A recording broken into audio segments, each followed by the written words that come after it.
മാതൃകാപരമായ സാന്ത്വന സേവനങ്ങളിൽ പാരമ്പര്യമുള്ള കൂത്തുപറമ്പിൽ വളരെ വ്യത്യസ്തമായ സാന്ത്വന സേവനങ്ങൾ കാഴ്ചവെക്കുന്ന KKV പനച്ചിക്കടവത്ത് ഫാമിലി ചാരിറ്റബിൾ സൊസൈറ്റി അവരുടെ പ്രവർത്തനങ്ങൾ ഒന്നുകൂടി വിശാലമാക്കുന്നതിന് വേണ്ടി നമ്മൾ ഇതുവരെ കേൾക്കാത്ത ഒരു പ്രവർത്തനമാണ് അവർ കാഴ്ചവെക്കുന്നത്.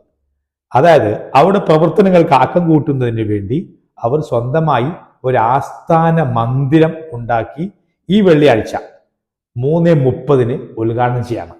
കണ്ടംകുന്നിൽ വെച്ച് നടക്കുന്ന ഈ ആസ്ഥാന മന്ദിരം ഉദ്ഘാടനം ചെയ്യുന്നത് അവരുടെ കുടുംബത്തിലെ മുതിർന്ന നേതാക്കളായ കോളയാട് അബ്ദുള്ള കാക്കയും കെക്കോട്ടിൽ ആന്ത്രു കാക്കയും ചേർന്നാണ്.